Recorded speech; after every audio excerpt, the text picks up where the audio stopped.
झारखंड के जेएससीसी 8 महीना से बिना अध्यक्ष के अटकी हुई है नियुक्तियां और रिजल्ट।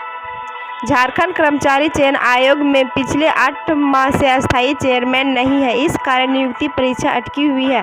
परीक्षा के बाद नतीजे घोषित नहीं किए जा रहे हैं। कुछ परीक्षाओं के रिजल्ट हाईकोर्ट में मामला लंबित होने से रुकी हुई है। बताते चले कि इस वर्ष जनवरी में निवर्तमान चेयरमैन रतन कुमार ने इस्तीफा दे दिया था। तब से आयोग में अस्थायी चेयरमैन की नियुक्ति नहीं हुई है। 9 से 24 सितंबर तक तंबाकू नियंत्रण के लिए चलेगा विशेष छापामारी अभियान। रांची जिला में तंबाकू नियंत्रण के लिए 9 से 24 सितंबर तक विशेष अभियान चलाया जाएगा। यह निर्देश डीसी छवि रंजन में सोमवार को समाहरणालय सभागार में आयोजित जिला तंबाकू नियंत्रण समन्वय समिति के बैठक में दिया। डीसी ने कहा कि कोटप्पा 2003 के अंतर्गत प्रावधानित धाराओं का उल्लंघन करने वालों के खिलाफ अभियान चलाकर कार्रवाई करें। अपर जिला दंडाधिकारी विधि व्यवस्था रांची को डीसी ने छापामारी से संबंधित दस्ता बनाने का निर्देश दिया। झारखंड में नई शिक्षा नीति निजीकरण एवं व्यापारीकरण को बढ़ावा दे रही है। अवसर की समानता के मौलिक अधिकार पर आघात होगा। हेमंत सोरेन। राष्ट्रीय शिक्षा नीति 2020 पर मुख्यमंत्री हेमंत सोरेन ने कहा कि नई शिक्षा नीति निजीकरण एवं व्यापारीकरण को बढ़ावा दे रही है। यह अवसर की समानता के मौलिक अधिकार पर आघात होगा। उन्होंने कहा कि आज़ादी के बाद यह सिर्फ तीसरा मौका है जब शिक्षा नीति पर चर्चा हो रही है। मैं इस पहल के लिए केंद्र सरकार को बधाई देता हूं। उन्होंने कहा कि भारत एक विविधता से भरा देश है। यह विभिन्न राज्यों की ज़रूरत अलग अलग और जैसा कि शिक्षा समावर्ती सूची का विषय में इसे बनाने में सभी राज्यों के साथ खुले मन से चर्चा होनी चाहिए थी, जिससे कई राज्य इसे अपने ऊपर थोपा हुआ न माने। हेमंत। हजारीबाग के बड़कागांव में 7 गांवों के ग्रामीणों को अनिश्चितकालीन धरना जारी। कोयले के ट्रांसपोर्टिंग पर पड़ रहा प्रभाव। कोयला माइंस कंपनी तथा विस्थापित प्रभावित रेतों के लिए बनी उच्च स्तरीय कमेटी द्वारा निर्णय नहीं मिलने के कारण प्रखंड के 7 गांवों के प्रभावित ग्रामीण एवं रैयतों द्वारा अनिश्चितकालीन धरना जारी है। विगत 31 अगस्त 2020 से शुरू हुई इस धरना को लेकर किसानों, रैयतों और प्रभावितों से वार्ता के लिए अब तक सरकारी पहल नहीं हुई है। वहीं एनटीपीसी के त्रिवेणी सैनिक द्वारा संचालित चिरुडी कोयल माइंस से कोयला ट्रांसपोर्टिंग बंद है, जिससे अरबों का नुकसान का अनुमान है।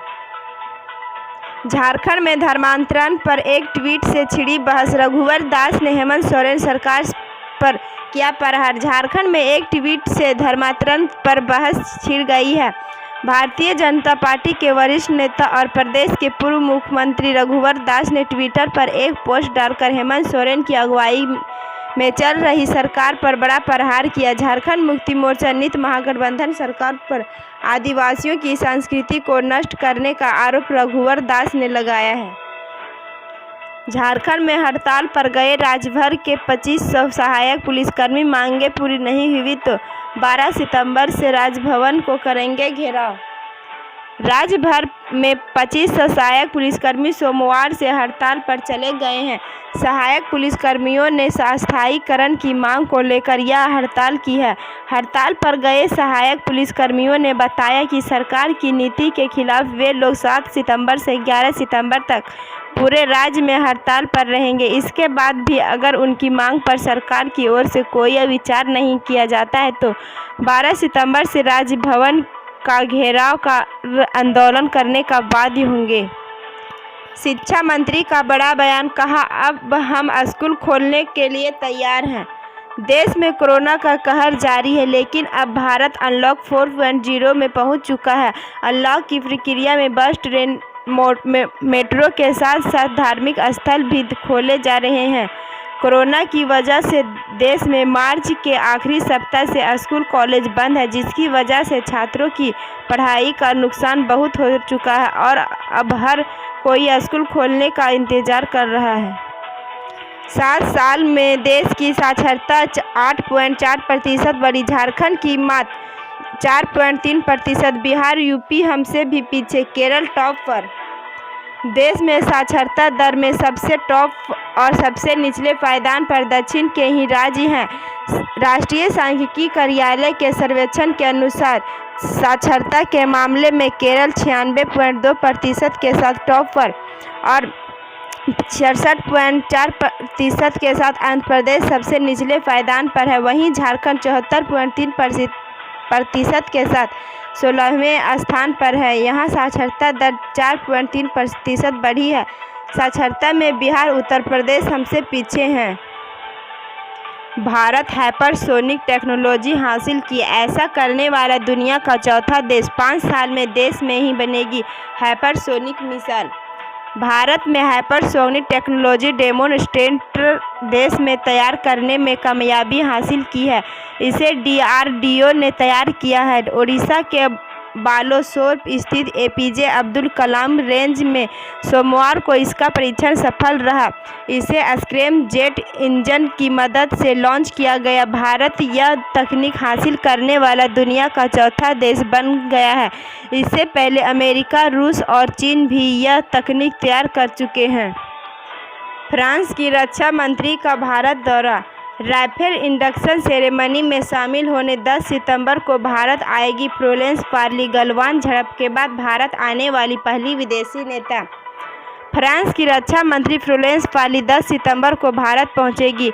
वे अंबाला एयरफोर्स बेस पर होने वाली राफेल जेट्स इंडक्शन सेरेमनी में शामिल होगी। फ्लोरेंस रक्षा मंत्री राजनाथ सिंह और राष्ट्रीय सुरक्षा सलाहकार अजीत डोभाल से भी मुलाकात करेगी। पार्ली के साथ फ्रांस के रक्षा अधिकारी और डिफेंस इंडस्ट्री का डिलेगेशन भी साथ आएगा। चीन से जारी तनाव के बीच एक किसी बड़े विदेशी नेता की पहली भारत यात्रा है। पार्ली के बात करें तो फ्रांस में कोरोना के कारण प्रतिबंध लगाने के बाद वो विदेशी यात्रा पर जाने वाली पहली मंत्री होगी। भारत चीन सीमा विवाद। चीन का आरोप, भारतीय सैनिकों ने LAC क्रॉस की, हमारी पेट्रोलिंग टीम पर वार्निंग शॉट फायर किए।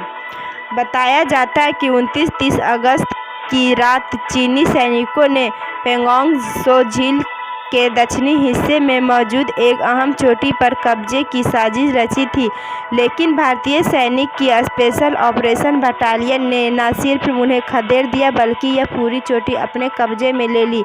इससे पहले चीनी दूतावास ने 1 सितंबर को भी भारतीय जवानों पर LAC क्रॉस करने का आरोप लगाया था।